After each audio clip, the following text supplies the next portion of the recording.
کسی ملک پر ایک رام دل بادشاہ حکومت کرتا تھا۔ اس کی دو ملکہ تھیں۔ چھوٹی ملکہ اس کی طرح رام دل تھی۔ اس کے 3 بچے تھے، جبکہ بڑی ملکہ اولاد کی نعمت سے محروم تھی۔ بادشاہ چھوٹی ملکہ اور اس کے بچوں سے بہت پیار کرتا تھا، جس کی وجہ سے بڑی ملکہ چھوٹی ملکہ سے حسد کرتی تھی۔ ایک دن اس نے اپنی سوکن اور اس کے بچوں سے نجات حاصل کرنے کے لیے سازش تیار کی، جس کے لیے محل کے ایک ملازم کو بھی ساتھ ملا لیا۔ ایک روز جب تینوں بچے باغ میں کھیل رہے تھے اور اس وقت وہاں ان کے سوا کوئی نہیں تھا، ملازم بچوں کے پاس آیا اور ان سے کہا کہ آؤ میں تمہیں پورے باغ کی سیر کراتا ہوں۔ بچے بہت خوش ہوئے اور ملازم کے ساتھ چل دیے۔ وہ بچوں کو باغ کے دوسرے کونے میں لے گیا، جو محل سے کافی فاصلے پر تھا۔ وہاں اس نے پہلے ہی سے ایک بڑا گڑھا کھودا ہوا تھا۔ جب بچے اس گڑھے کے پاس پہنچے تو ملازم نے تینوں کو اس میں دھکا دے کر اسے مٹی سے بھر دیا۔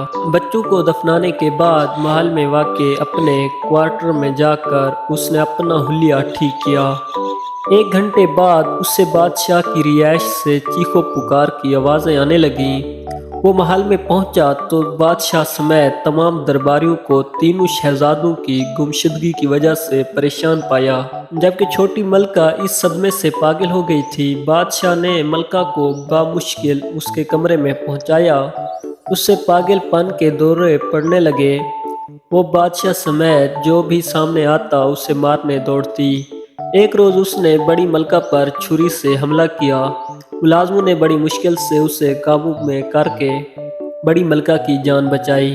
اس واقعے کے بعد بادشاہ نے ملازموں کو حکم دیا کہ وہ ملکہ کو محل سے باہر نکال کر کہیں دور چھوڑ آئیں۔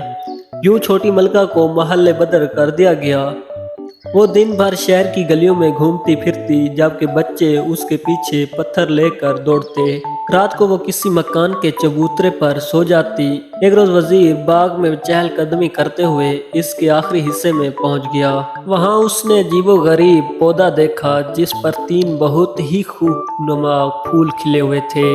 وہ اس کے قریب گیا، چاہتا تھا کہ ہاتھ بڑھا کر تینوں پھول توڑ لے کہ اسے پھولوں میں سے آواز سنائی دی، تم ہمیں توڑنا چاہتے ہو، ہم اونچے ہوتے جائیں گے، کسی کے ہاتھ نہ آئیں گے، بادشاہ سلامت آئیں گے تو ہم ان کے ہاتھ میں جائیں گے۔ یہ سن کر وزیر دوڑا دوڑا بادشاہ کے پاس گیا اور اسے پورا ماجرا سنایا۔ بادشاہ اس کے ساتھ باغ میں آیا۔ اسے بھی یہ تینوں پھول بہت پیارے لگے۔ اس نے اس سے قبل اس طرح کے پھول کبھی نہیں دیکھے تھے۔ اس نے پودے کے پاس پہنچ کر پھول توڑنے کے لیے ہاتھ بڑھایا ہی تھا کہ ان میں سے وہی آواز آئی، ہم اونچے ہوتے جائیں گے، کسی کے ہاتھ نہ آئیں گے، بڑی ملکہ آئیں گی تو ہم ان کے پاس جائیں گے۔ بادشاہ نے یہ سن کر وزیر کو حکم دیا کہ وہ فوراً بڑی ملکہ کو بلا لائے۔ وزیر محل میں گیا اور ملکہ کے پاس جا کر اسے ساری بات بتائی۔ اسے بادشاہ کے حکم کے بارے میں بھی بتایا۔ بڑی ملکہ یہ سن کر بہت خوش ہوئی کہ پھولوں نے اسے بلایا ہے۔ جب بڑی ملکہ پھولوں کے پاس گئی اور انہیں پکڑنے لگی تو پھولوں میں سے پھر آواز آئی، ہم اونچے ہوتے جائیں گے، ہم کسی کے ہاتھ نہ آئیں گے، چھوٹی ملکہ آئیں گی تو ہم ان کے ہاتھ آئیں گے۔ بادشاہ یہ سنا تو وہ بہت پریشان ہوا، کیونکہ چھوٹی ملکہ کو محل سے نکال دیا تھا۔ بادشاہ نے اپنے ملازمین کو بھیجا کہ وہ ملکہ کو ڈھونڈیں۔ جلد ہی ملکہ مل گئی اور اسے باغ میں لایا گیا۔ جیسے ہی چھوٹی ملکہ نے پھولوں کو ہاتھ لگایا تو وہ پھول بچوں میں تبدیل ہو گئے۔